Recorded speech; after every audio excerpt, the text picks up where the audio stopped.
Bonjour.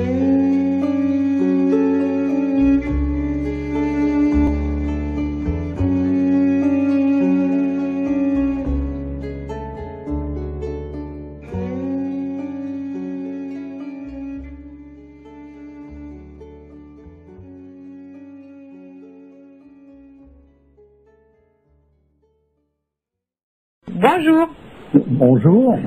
Écoute, j'ai eu l'occasion de parler avec un auditeur qui te suit depuis des mois et des mois. Il n'a pas raté un constat. Il a lu les livres que tu as donnés en référence, etc., etc. Il a prié, il prie. Bref. Mais le problème, c'est qu'il se sent frustré. Parce qu'il dit qu'il n'arrivera jamais à arriver à l'état de sainteté. Il n'y arrive pas. Il ne faut pas se laisser envahir par ce genre de pensée. Comment peut-il en décider? C'est qui n'y arrive pas? C'est celui qui ne veut pas y arriver, en l'occurrence. C'est-à-dire que pour obtenir cet état, évidemment, il faut faire disparaître le faux jeu en question, qui est justement celui qui nous empêche d'être ce que l'on doit être. Donc, il ne faut pas s'occuper de ce genre de considération-là. On ne peut pas. S'il faut faire fi de tout ça, mais simplement, le problème, c'est qu'il va falloir qu'ils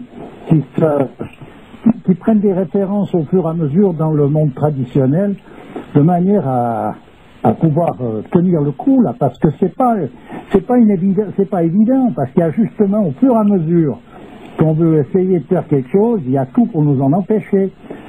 Alors, et tout se manifeste justement dans la pensée. Et puis la pensée, elle n'est pas la référence, justement. Oui, mais prendre des références dans le monde traditionnel, c'est super abstrait. Ça veut dire quoi? Tu vois, on en revient au même, c'est pas évident. Tu vois. Non, c'est pas abstrait. C'est pas abstrait, c'est abstrait pour quelqu'un qui ne sait pas ce que c'est qu'une tradition. Il suffit de chercher dans la... Il y a toujours eu des empêchements. À partir du moment où quelqu'un veut essayer de sortir de rejoindre quelque chose qui a une certaine dimension, il y a un empêchement qui se présente. C'est normal, mais cet empêchement, il se manifeste dans la pensée. Mais la pensée, c'est pas pour rien qu'on apprend à rester pensé, on pourrait dire. Oui. C'est-à-dire, en Inde, le yoga, qui consiste à faire des respirations, à apprendre à respirer, c'est pour maîtriser la pensée. Parce qu'est-ce qu'on a à faire d'une pensée qui vient nous raconter qu'on ne sera pas capable de faire ceci ou cela? En vertu de quoi? En vertu de l'état dans lequel on se trouve, d'incapacité momentanée, mais qu'est-ce que ça a à faire, ça? Oui, ben alors il me disait, est-ce qu'il faut que je quitte Femme et Enfant et que j'aille partir sur les routes en Inde pour y arriver ou quoi? Mais il n'est pas en référentiel, il n'est pas encadré dans une tradition ici. Ben si, mais elle le laisse insatisfait. Oui, mais parce qu'il faut insister, il faut aller chercher. Dans une tradition, il y a ce qu'il faut pour se défendre contre ce genre d'attaque. À présent, s'il faut qu'il aille se trimballer en Inde avec un sac sur le dos, bah qu'il y aille, il verra bien de toute façon. L'histoire n'est pas là, l'histoire c'est qu'une tradition, elle contient les références en question. Voilà, simplement il faut les chercher.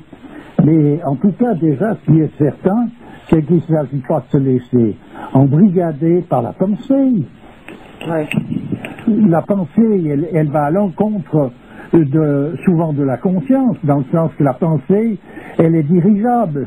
Donc elle est dirigeable par des mouvements tels que justement ces mouvements sataniques. Donc on ne va pas s'occuper d'elle. La pensée, c'est notre pire ennemi en fait. Oui, il s'agit de ne pas chercher à être en accord avec sa pensée, mais que sa pensée soit en accord avec ce qui doit être. C'est une autre affaire. Ça c'est sûr. Alors donc c'est toute une gymnastique et il ne faut pas commencer à s'occuper de savoir, pas perdre son temps à craindre le fait de ne pas réussir à ci, pas réussir à là. À un moment donné, c'est ça l'handicap, c'est de croire qu'on ne peut pas. Donc nous voilà, dans l'Inde, justement, au niveau des mythologies, on va lui trouver il y a un nom à ça, et on va trouver tout ce qui va avec. Voilà, c'est tel et tel qui fait ci, et il le fait de telle façon, de manière à, etc. Comment? Voilà comment ça se passe. Mais c'est normal, il y a toujours ça. Tu veux dire que ces obstacles sont là pour nous aider à les surmonter? Bien sûr, ils sont nécessaires, tu peux pas. Écoute pas, il faut pour essayer de s'imaginer, tu as fait t'es paralysé pendant je sais pas, alors je casse monsieur, mais t'es paralysé pendant 30 ans. Dans un fauteuil à roulettes, parce que c'est l'équivalence, hein, j'exagère pas. Et tout d'un coup, tu vas te mettre à marcher. Parce que tu as appris qu'en fait, on pouvait marcher. D'accord, mais il va falloir, et puis tes pieds vont pas répondre comme tu voudrais. Ça va pas faire. Alors, ça veut pas dire qu'il faut dire que je suis incapable de marcher. Oui, mais c'est provisoire. Pour l'instant, j'y arrive pas. Parce que donc, ça veut dire que je suis mal pris d'une certaine manière, et heureusement que je commence à faire le nécessaire, parce qu'autrement j'en serais resté là. Et voilà. Donc on insiste. Et pourquoi faut-il qu'il y ait ces obstacles? Pourquoi c'est pas si simple d'y arriver? Et pourquoi faudrait-il qu'il y en ait point? On me répond à ça, puis après on verra. Hein. Ouais, c'est sûr. Ça serait trop facile, c'est ça? Ça n'a rien à voir avec ça, c'est normal. Il y a une bataille à faire, la grande guerre dont parlait le prophète. C'est quoi? C'est celle-là. Il y a un mérite à avoir, c'est ça. C'est encore des mots qui sont calvaudés, ça sert à rien de les utiliser. Ouais. C'est bon? Non, mais on doit être méritant d'une certaine manière, quand même. C'est l'important de ça. On doit faire ce qui est à faire. Et si on mérite à ça, de faire quelque chose qui nous amène à l'état où on doit être. Et si on mérite à cela, ou bien est-ce que c'est pas tout simplement normal? Ouais. Ouais, c'est tellement normal qu'on n'y arrive pas. Hein. Oui, parce que, donc, ça veut dire que de marcher normalement, c'est normal, mais on est des paralytiques. Oui. Donc, on peut pas. Alors, on peut pas, mais puisqu'on est en train de faire une rééducation, là, il s'agit d'une rééducation. On a appris à ignorer.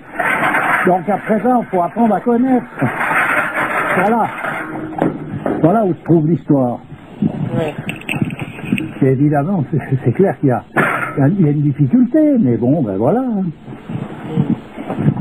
C'est normal qu'il y ait une difficulté aussi.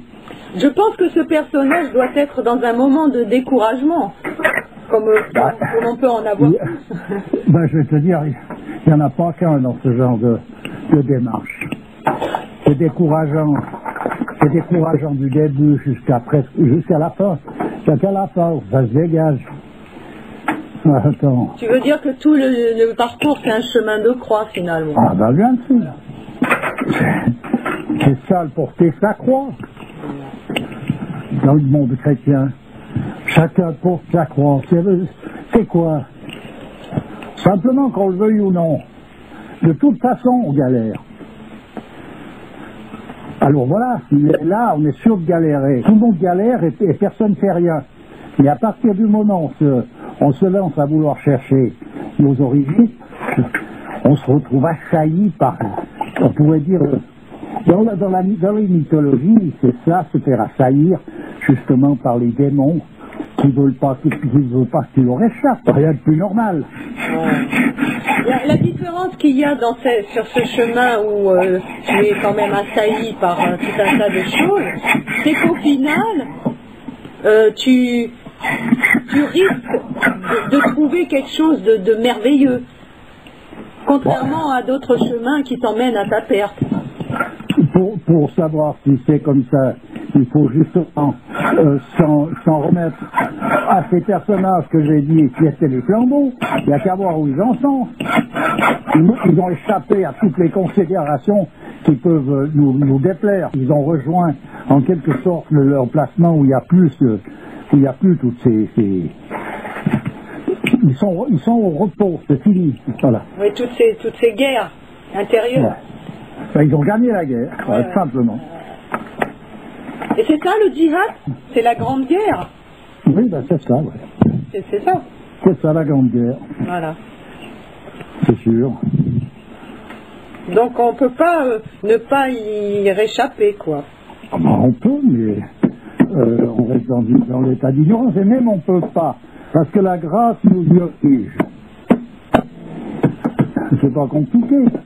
Donc, en quelque sorte, on n'en veut pas, mais on en a quand même. Et dans la Bhagavad Gita, il est dit à Arjuna, si tu veux pas combattre, tu combattras quand même. Ouais. Tu veux pas lutter, tu lutteras quand même. Voilà. Et c'est une manifestation de grâce. Il faut y voir comme tel. Alors évidemment, ça peut être difficile à voir comme tel. Mais celui qui s'attaque à vouloir remonter la pente, il ne faut pas oublier une chose, c'est que c'est comme pour monter, pour faire de la darape. Hein. Il faut grimper. Tandis que là, qu'après non, on se laisse tomber. Alors évidemment, ce n'est pas évident. Mais le peu qu'on en fait, c'est tout ce qu'on est capable de faire.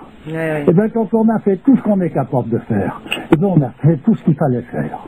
D'accord. Il ne va pas nous en être demandé plus que ce qu'on est capable. Mais par contre, il va nous être demandé tout ce qu'on est capable. Oui, je comprends. Donc qu'est-ce qu'on peut dire à cet auditeur?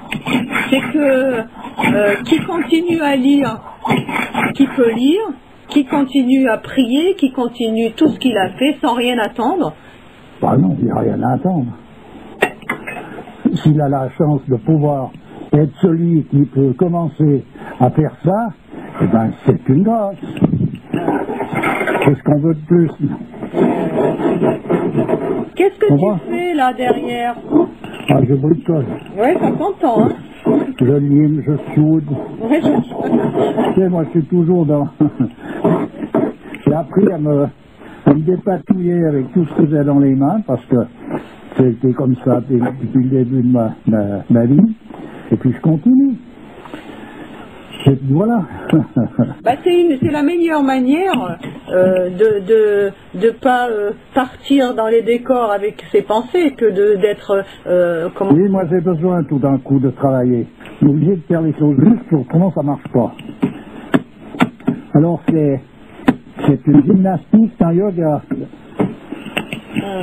Donc c'est pas la peine de partir en Inde pour faire du yoga, on peut le faire à travers tout un tas d'activités. Ah, c'est pas une nécessité, mais simplement, de toute façon, si c'est dans la destinée de quelqu'un d'aller en Inde, il ira, puis voilà. Mais c'est pas une nécessité, quoi. C'est ce qu'il faut savoir.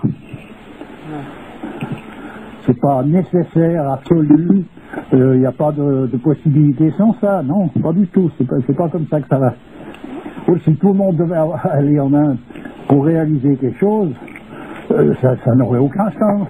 Il faut rester dans le bon sens, dans toute chose, autrement on déraille dans n'importe quelle direction. À bientôt, il faudra aller sur la Lune, on n'aura rien compris. Comment? Mais oui, donc ça n'a aucun sens tout ça.